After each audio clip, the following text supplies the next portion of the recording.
दोस्तों, स्वागत है आपका। दिल्ली एयरपोर्ट पर रिक्रूटमेंट के लिए एक वैकेंसी आई है जिसके बारे में आज हम लोग बात करेंगे। खास बात यह है कि दिल्ली एयरपोर्ट पर वैकेंसी जो आई है उसके लिए आप ऑनलाइन अप्लाई कर पाएंगे। मेल फीमेल दोनों कैंडिडेट अप्लाई कर सकते हैं और फॉर्म भरने की जो लास्ट डेट है वो 31 अक्टूबर 2024 है। तो लगभग एक महीने से भी ज़्यादा समय आपके पास है। तो आप अच्छी तरह से इस वीडियो को देखिए, इसके रिक्वायरमेंट को समझिए और उसके बाद आप अप्लाई करिए। मैं ये भी बता दूं कि इसका जो पीडीएफ है रिक्रूटमेंट वैकेंसी का, ये हम अपने टेलीग्राम ग्रुप में डाल देंगे और हमारे टेलीग्राम ग्रुप का जो लिंक है वो आपको डिस्क्रिप्शन बॉक्स में मिल जाएगा।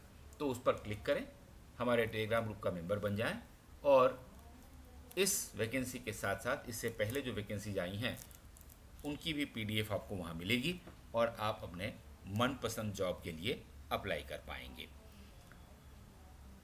अब जो इस रिक्रूटमेंट से संबंधित खास बातें हैं उनको देख लेते हैं। ऑनलाइन एप्लीकेशन का लास्ट डेट बढ़ाया गया है। अब ये 31 अक्टूबर 2024 तक भरी जाएगी, जो मैंने आपको बताया। और फी डिपॉजिट करने का लास्ट डेट भी 31 अक्टूबर है, यानी कि कंप्लीटली आपको यहाँ तक 31 अक्टूबर 2024 तक अपना फॉर्म भर देना है। डेट ऑफ एग्जामिनेशन के बारे में बताया गया है कि 1/12/2024 और 8/12/2024 ये दो डेट दिए गए हैं जब ये एग्ज़ाम होंगे। Mode of examination computer based test होगा, यानी कि ऑफलाइन एग्जामिनेशन होगा। और पैटर्न ऑफ एमसीक्यू के बारे में बताया गया है कि टोटली एमसीक्यू क्वेश्चन पूछा जाएगा आपके एग्जामिनेशन में। और इस पूरे एग्जामिनेशन को करने के लिए 90 मिनट का समय, यानी कि 1.5 घंटे का समय आपको मिलेगा। इसके साथ और भी जो इससे संबंधित इंपॉर्टेंट चीज़ें हैं वो जैसे जैसे आगे आएंगी हम आपको बताते जाएंगे। सबसे पहले बात करते हैं एप्लीकेशन प्रोसीजर की। तो ये कहते हैं कि जैसा मैंने आपको बताया कि ये ऑनलाइन मोड में ही एप्लीकेशन जाएगी और कोई दूसरा तरीका इसका नहीं है।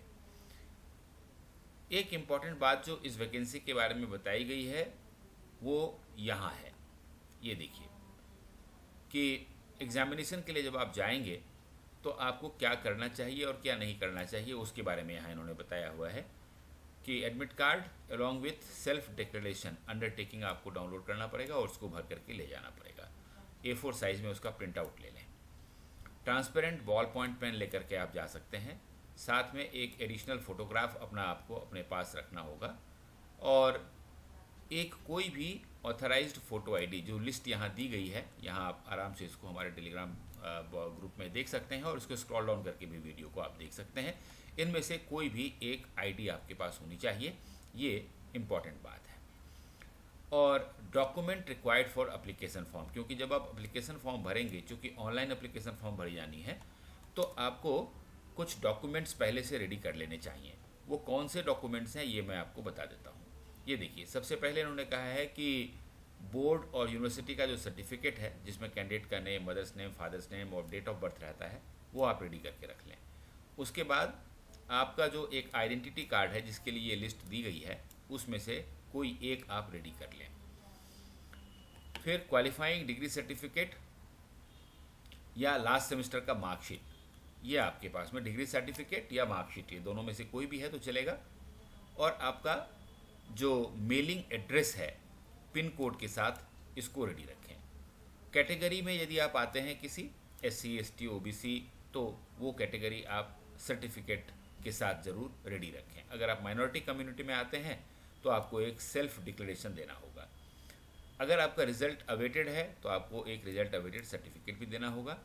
मोबाइल नंबर अपना रेडी रखें और जितने भी फ़ोटोज़ आने हैं इसमें ऑनलाइन अपलोड होने हैं वो आपका JPG फॉर्मेट में होगा, इस बात का ध्यान रखें। और कैंडिडेट्स का जो सिग्नेचर है वो भी रनिंग हैंड में करके आप रखें, ये बहुत इंपॉर्टेंट है। कैपिटल में आप बिल्कुल भी सिग्नेचर ना करें। और अब यहाँ पर में इन्होंने इंस्ट्रक्शन दिया हुआ है कि किस तरह से एप्लीकेशन फॉर्म भरना है। ये सारे स्टेप इन्होंने बताए हुए हैं, इस स्टेप को आप फॉलो करते जाएं और आपका फॉर्म भर जाएगा, उसमें कोई दिक्कत नहीं आएगी। अब ये 12 स्टेप बताए हुए हैं, यहाँ तक देखिए।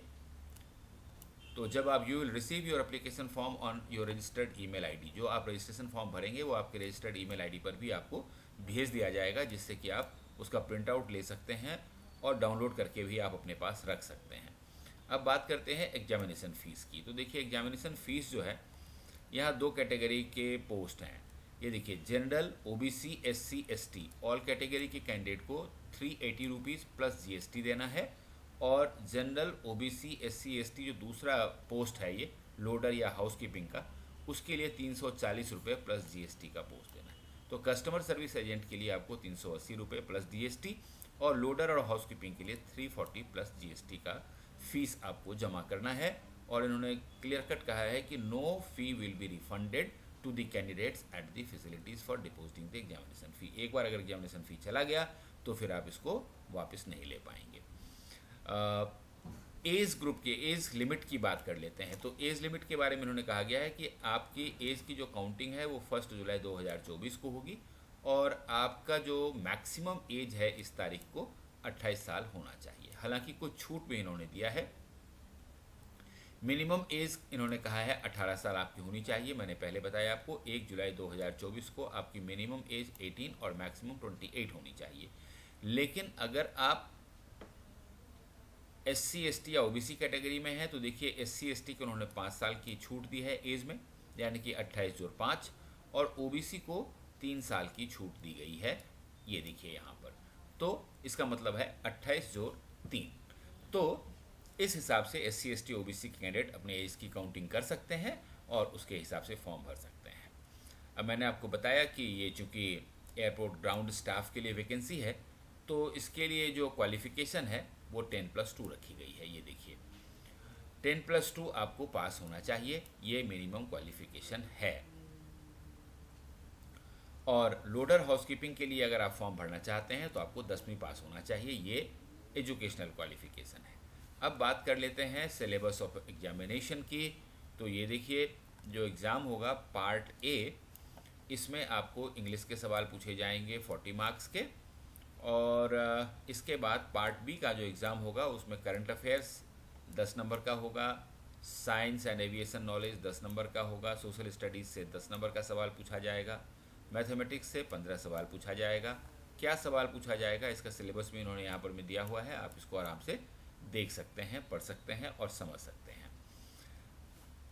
इसके बाद इसी में रीजनिंग का भी 15 सवाल होगा, ये भी देख लीजिए। तो ये there are 2 sections in above syllabus, A और बी, और इसमें 100 नंबर का सभी क्वेश्चन 1-1 नंबर का होगा। और उन्होंने ये कहा है कि आउट ऑफ 40 क्वेश्चंस, जो अंग्रेजी के 40 क्वेश्चन हैं उनमें आपको 15 क्वेश्चन ज़रूर सही करने चाहिए। अगर उससे कम आप स्कोर करते हैं तो आपको फेल कर दिया जाएगा।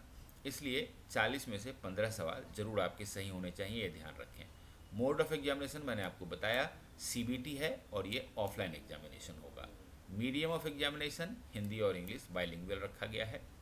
डिफ़िकल्टी ऑफ क्वेश्चन पेपर चूँकि क्वालिफिकेशन ही 10वीं और 12वीं रखी गई है तो उसी के हिसाब से ये होगा।